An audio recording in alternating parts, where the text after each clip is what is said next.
Lastly, some important considerations sourced from the book Advanced Introduction to International Food Law by Dr. Nail. The first significant consideration pertains to the publication date, as exemplified by the format February 8, 2011. Does it denote August 2nd or the reverse, February 8th? The intended month might differ from one country to another. Therefore, it is advisable to express dates in words rather than numerals, contributing to a more contemporary version of the law. It is also crucial to obtain legislations or laws from a recognized source to ensure access to the authorized or accurate version. This can be achieved through reputable websites or official announcements within the respective country. Correct pronunciation of words is another vital factor. For instance, the term flavors in the United States differs from European Union countries. Similarly, the word labeling varies between the two regions. Additionally, while GMO is used in the European Union, the United States employs terms like B, bioengineered foods, or rDNA. The nomenclature varies from country to country, even for additives. Therefore, when undertaking regulatory assessment and landscape, it is imperative to consider these small details, including words, definitions, processes, and applications, all of which will be elaborated upon in detail. Ignorance of the latest laws is not an excuse. One of the initial and crucial considerations is the use of terms of art or definitions. Definitions hold significant importance, as demonstrated in our initial discussion about food. When faced with a specific case or concern regarding a particular matter, it is vital to refer to definitions. Studying your specific case should commence with exploring various definitions within different legislations, as definitions elucidate the scope and nature of the subject, such as the definition of food. In some countries, food may not be clearly defined, leading to ambiguity and an unclear regulatory framework. Additionally, certain aspects like dietary supplements, borderline products, or medicinal herbs and products and their relationship to food may lack clarity. Determining when to label a substance as food versus a food supplement, or when to categorize it as a medical or borderline product, necessitates a thorough understanding of definitions. Hence, definitions are crucial at the outset of any regulatory case or legislation.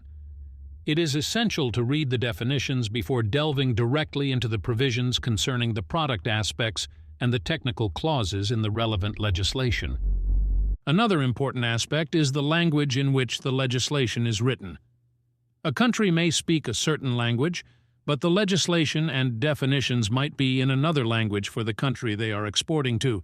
Therefore, when translating legislation and laws from the country you are exporting to, the translation must be accurate and conducted by reputable sources with expertise in both translation and food terminologies.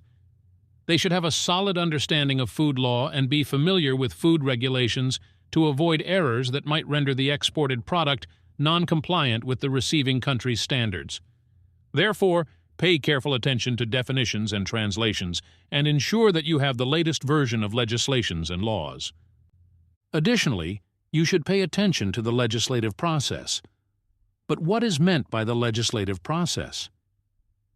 Here, it refers to understanding how legislation works in the country where it is applicable. For instance, the United States relies on cost-benefit analysis, while some other countries conduct referendums for consumer input on legislations. Therefore, you must be familiar with the legislative process. For example, understanding the necessary steps for enacting legislation in a given country, the involved procedures, the legislative authority, the time it takes, and whether companies can contribute comments on these legislations and how to submit them. Being knowledgeable about this process enables you to confront challenges later on, and it also allows you to propose improvements. Hence, understanding the legislative process is crucial, because it clarifies how things work in a simple sense and emphasizes that these processes differ from one country to another. Now we reach the final point in the introduction, which is the local variations in implementation. Do not assume that all laws and legislations are uniform across different countries. Even if a country has a regulatory framework like the European Union, some member states may implement directives while others may not, because, as mentioned earlier, the directives are only required to achieve the desired results. Hence, the legislative framework varies within different countries, even if they have overarching regulatory structures. The same idea applies to Gulf countries, where you might observe variations in legislation between Saudi Arabia and the United Arab Emirates compared to other Gulf countries. Therefore, be aware that legislation is not uniform across different countries. Pay attention to the fact that this makes a difference when undertaking regulatory assessment, and always stay informed about the latest legislation.